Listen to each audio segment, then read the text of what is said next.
Башкортостан басадарына акыллы трактордар сыга. Республиканың авыл хуҗалыгы оешмаларында техниканы ялгыз әсүгә әзерләү дәвам итә. Һаумыгы эфирдә интервью студияла Гөлсемә Эштанова.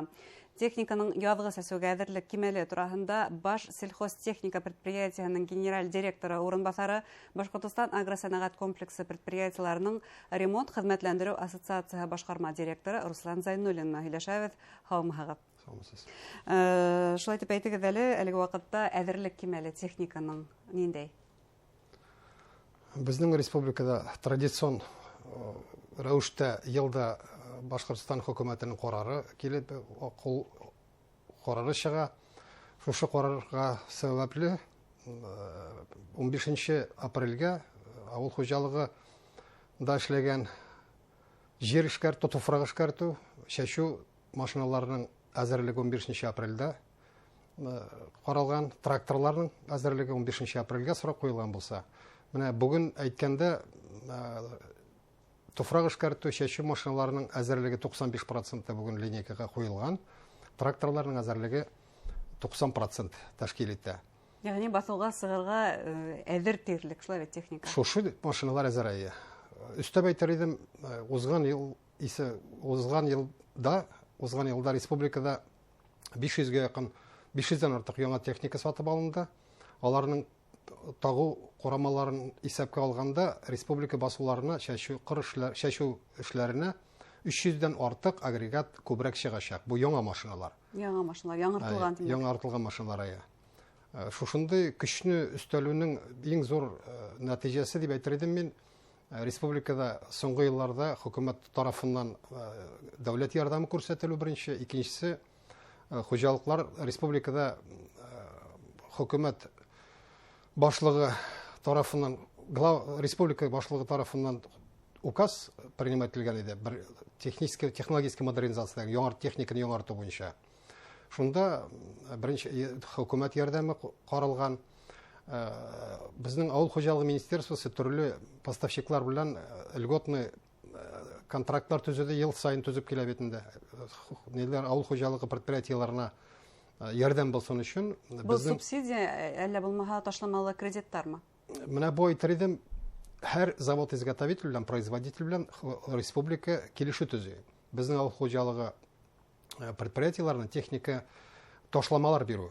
Әйткәндә, менә безнең Петербург трактор заводын гына алганда, если тракторның бәясе 13-12 миллион тора икән, 800 меңнән ашым артык, 800 меңнән сумнан артыграк халыкка завод скидка бирә. Именно безнең республика предприятиеләренә. Бу Санкт-Петербург һәм Башкортстан араһындагы килешүләр һөҗүмтәһендә. Менә шушы күп заводлар белән безнең республиканың шундый килешүләре бар.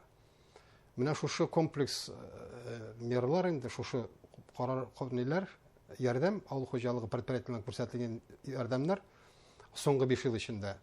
Хәзер безнең республикада елда битендә 2000 елларда, 2010 елларда техника саны кәми барадыр иде. Менә соңгы 5 елда хәзер киресенчә күренеш. Хәзер безнең парк арта башлады. Был парк ул үзебезнең бына Санкт-Петербург заводындагы һәм үзебезнең илдә җитештерелгән техникамы, әллә шулай да сит илдән килтерелгән техникалар бармы әле республикала? Менә мин сезгә әйтер идем, без төрле сәбәпләр буенча битендә соңгы елларда импорт техника сатып алу өстенлек бирде. Әмма ләкин шул ук вакытта безнең әгәрдә кыр эшләрендә именно төп эшләрне алып барган тракторлар, шул, допустим, Петербург тракторный заводтагы соры, еще совет замандагы тракторлар, Харьковский, хәзер безнең Брянский тракторный заводның тракторлары иң күп сонда шутланадыр. Мин әйтсәм, төп көстә улар башкара димәк. Алар башкардылар да, әле дә башкаралар.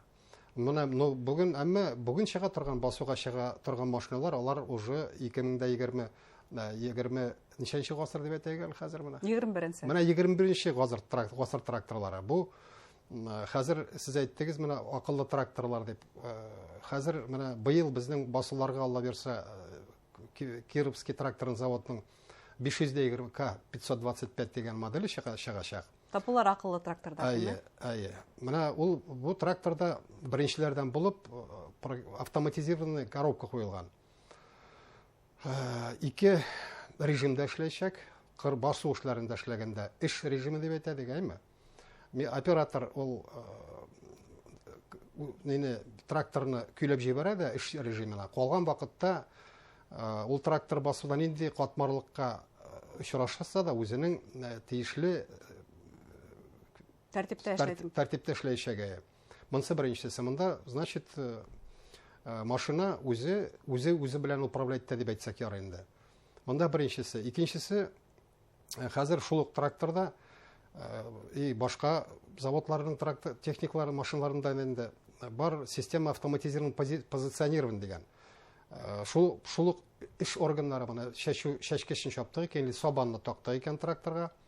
Әгәр дә ул сабан 27-25-27 сантиметрда эшкәртергә тиеш икән җиренә, машина шушы тирәнлекне саклаячак. Ул катмар препятствие килеп чыккан саен углубляться итеп или тирәнрәк төшмәячәк эш органы. Бу җир сыйфаты, эшкәртүнең сыйфатын арттырачак инде. Бу ысынлап та механизаторларга зур ярдәм итеп бетерә. Әйе. Тагын өстәп әйтәсем килә, менә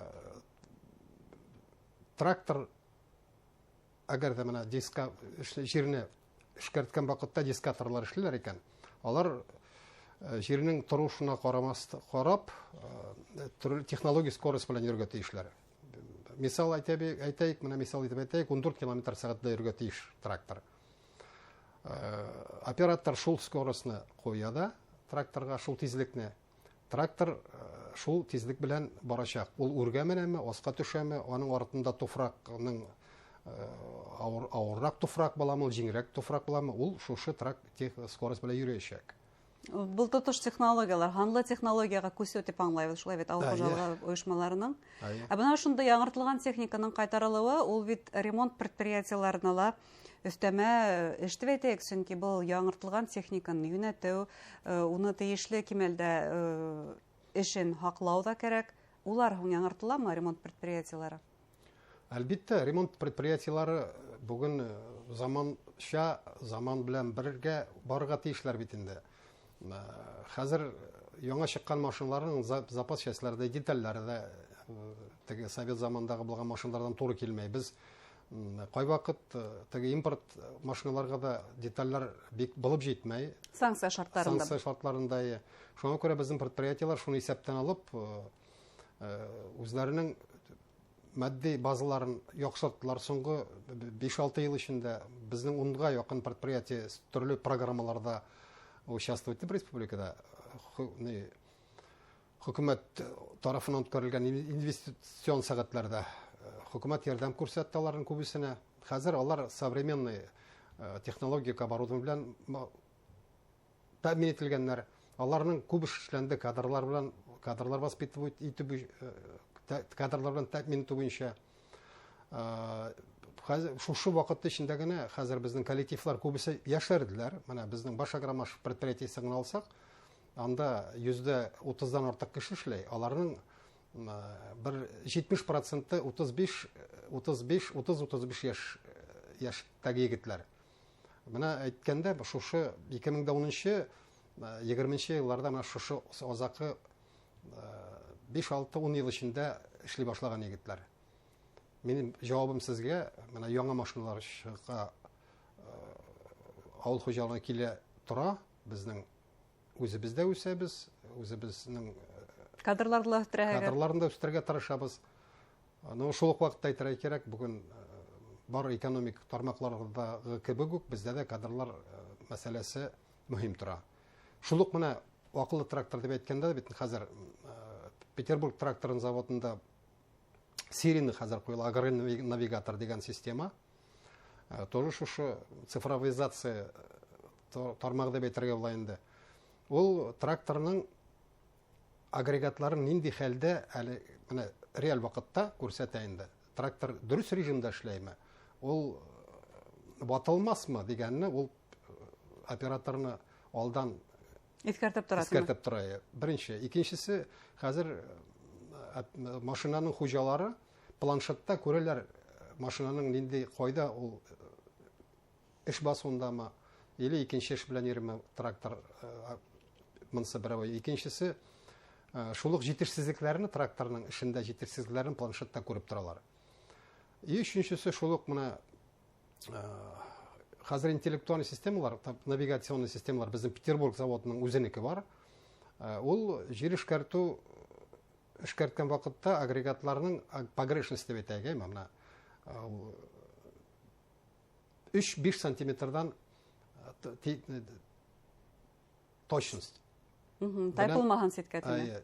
Шунда точность белән эшләрне башкарырга мөмкинлек бар. Моның сынап та кадрларда әзерләү бик мөһим мәсьәлә. Ә бuna әйтегез әле, һәдә шулай да үзебездә республиканың техникалар арасында сит илдән кайтарылгандар да бар.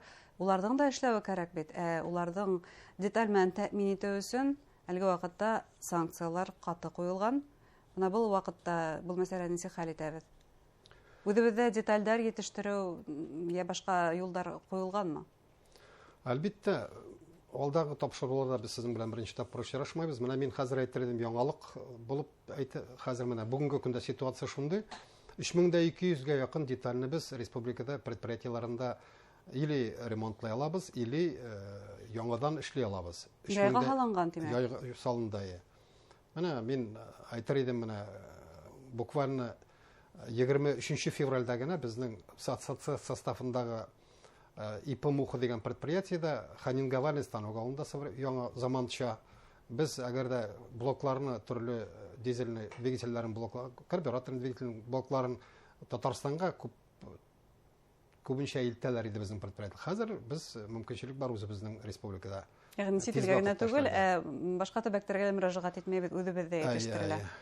Шуннан безнең Стерлитамакта Галле предприятиесендә лазер технологиялары белән наплавка кулланып детальләрне быел яңарту ысуллары кертелде. Хәзер шушы технологияларны использовать ителә. Шуннан әйтеп үтәрем тагын мин сезгә, безнең планнар бар дип, Белорет пружинлар весовой оборудование заводында сегментлар эшлибез. Шунда чапкычлар эшли башларга планнар бар дип әйткән идем. Менә мартның азакларында ул серийный рәвештә җитештерелә башлаячак, Алла берсә. Зур рәхмәт сезгә әңгәмәгез өчен. Сынапта шундый шартларда һәм еңел булмаган шартларда авыл хуҗалыгы хезмәткәрләре басу эшләренә вакытында тотыныр дигән ышаныстабыз. Хөрмәтле тамашачылар, авыл хуҗалыгы техниканың сәсәүгә әзерлек турында Башкортстан агросәнәгать комплексы предприятиеләренең ремонт хезмәтләндерү ассоциация башкарма директоры Руслан Зайнуллин һөйләштек. Игътибарыгызга зур рәхмәт.